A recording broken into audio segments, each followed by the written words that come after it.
Paris, lors d'un important meeting du Parti populaire français, M. Jacques Doriot prend la parole. Ce qui nous intéresse, c'est l'avenir de la France, c'est son redressement, c'est la possibilité de lui maintenir, comme l'a dit le maréchal, son rang de grande puissance européenne et coloniale. C'est la possibilité de pouvoir regarder nos enfants en leur disant, malgré le mépris de certains, malgré l'hostilité d'autres, nous avons travaillé pour que ton sort soit bien meilleur que le mien, soit bien meilleur que le nôtre. Nous avons travaillé pour que tu sois plus heureux que nous.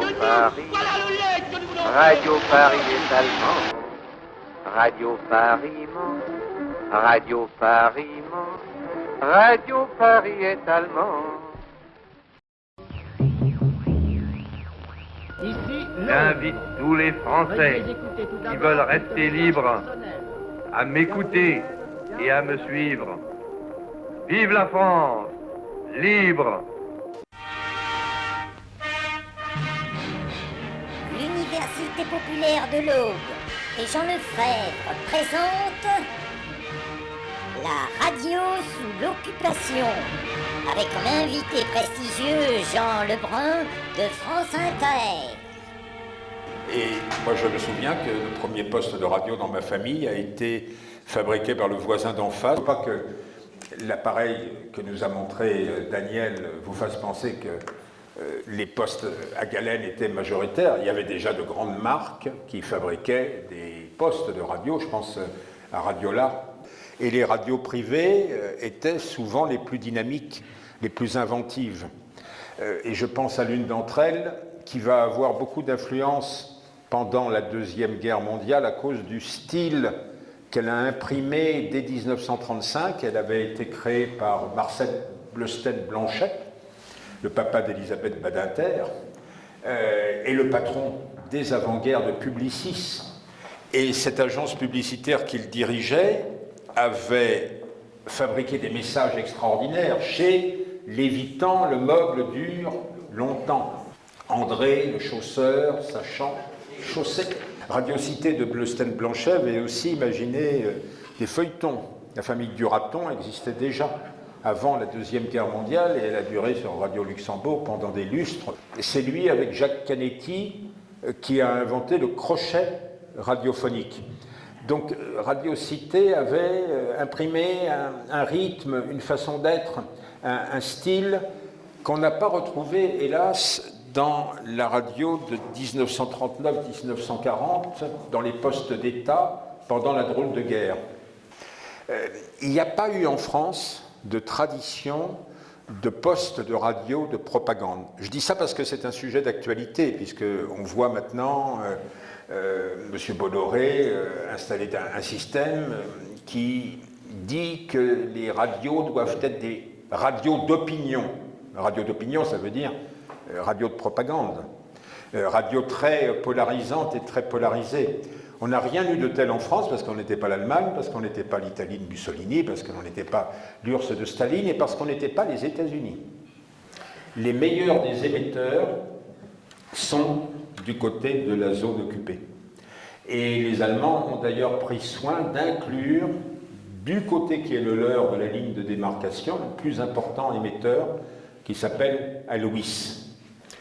Donc la radio nationale va continuer d'exister en parallèle avec une radio allemande installée à Paris et nommée Radio Paris. Et la radio nationale a quand même des producteurs de grande qualité qui vont avoir des destins divers.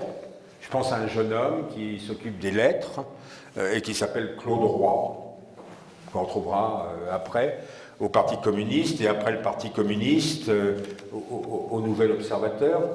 Je pense, dans un registre tout à fait différent, à ce grand amuseur qui est un véritable inventeur en matière de radio, qui s'appelait Jean Nohain et que les auditeurs surnommaient Jaboun. Le général de Gaulle, quand il disait qu'à Londres, il n'était pas libre de dire tout ce qu'il voulait. Alors, on a une vision mythifiée, très idéalisée de Radio Londres aujourd'hui. On dépendait, quand on était français, qu'on travaillait à la radio de Londres, on dépendait, à beaucoup de points de vue, des Britanniques. C'était les Britanniques qui fournissaient les techniciens Gabriel, de la garde BBC l'anonyme. pour l'émission phare qui s'appelait « Les Français parlent aux Français ». Il y avait un censeur anglais pour l'émission « Les Français parlent aux Français ». Le général de Gaulle était extrêmement encombrant pour les Anglais et à de nombreuses reprises est entré en conflit violent avec eux. Mais l'équipe des Français parlait aux Français ne risquait pas de tant choquer que cela les Britanniques parce qu'elle n'était pas gaulliste. Le patron de l'émission Les Français parlent aux Français était même anti-gaulliste. Il s'appelait Jean Duchesne. Il ne voulait surtout pas qu'on attaque le maréchal Pétain. On confond souvent Les Français parlent aux Français avec le tout petit temps d'antenne dont disposait le général de Gaulle en tant que tel.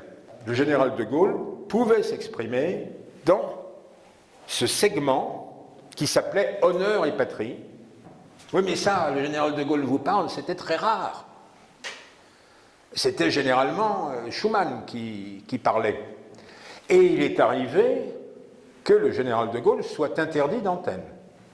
On est bien obligé de constater que les radios sont entrées dans une véritable guerre avec des coups fourrés, avec des affrontements et le choix de voix de plus en plus raide.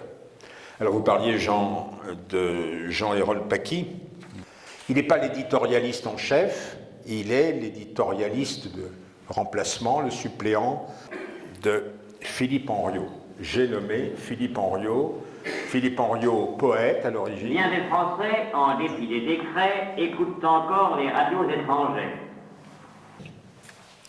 Je voudrais maintenant évoquer, puisque j'étais avec Philippe Henriot, le face-à-face qui va s'organiser et qui est quand même dramatiquement extraordinaire entre Philippe Henriot et un nouveau venu à Radio Londres, qui est extrêmement connu, mais qui avait été empêché d'agir pendant la guerre et puis pendant un long trajet qu'il avait fait en exil vers Londres via l'Espagne qu'il avait retenu comme prisonnier. J'ai nommé Pierre Dac. Et il est accueilli un peu comme un messie par l'équipe un peu épuisée des Français parlent aux Français. Il apporte une nouvelle tonalité avec son génie de la répétition, avec le soin des mots. Lui était déjà une vedette avant la guerre, et il met carte sur table. Moi, je suis juif. Moi, je prétends pouvoir m'opposer à Philippe Henriot, qui a tellement d'influence. Il y a eu un très très grand moment de face-à-face entre eux, au moment de l'occupation par la milice et par les troupes allemandes du maquis du Vercors. Alors, il faut imaginer, je vous ai dit que le radioreportage, le direct en extérieur était possible, que Radio Paris et Radio Vichy ont mobilisé des moyens importants pour aller sur place dans les villages du Vercors qui allaient être investis par les Allemands et par les miliciens. Pierre Dac et Maurice Schumann, dans Honneur et Patrie, faisaient des émissions sur le Vercors. Et puis ensuite, le face-à-face, il s'organise autour du nom de Pierre Dac. Vous avez vu que Philippe Henriot est systématiquement, dès que l'occasion se présente, antisémite, et donc il reproche à Pierre Dac, dans une émission, de n'être pas français puisqu'il est juif. Me répondrez-vous, monsieur Henriot, que je m'occupe de ce qui ne me regarde pas. Et ce disant, vous serez logique avec vous-même, puisque, dans le laïus que vous m'avez récemment consacré, vous écriez notamment, et où nous atteignons les cimes du comique, c'est quand notre Dac prend la défense de la France. La France, qu'est-ce que cela peut bien signifier pour lui?